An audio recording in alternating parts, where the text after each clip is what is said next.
We got this little pile of construction debris. Got this little chair, this little pump. Got some wood. Oh, we gotta have some glass we gotta be careful of. Some rebar. So we'll take that for the customer. And then we got these items up here. All the appliances are staying. Let's see. Alright, so we got all the junk from this area. The customer wanted to leave the toilet and appliances. We got the backyard all cleaned up.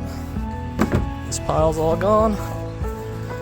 Alright, another happy customer served by Kraken Junk Removal.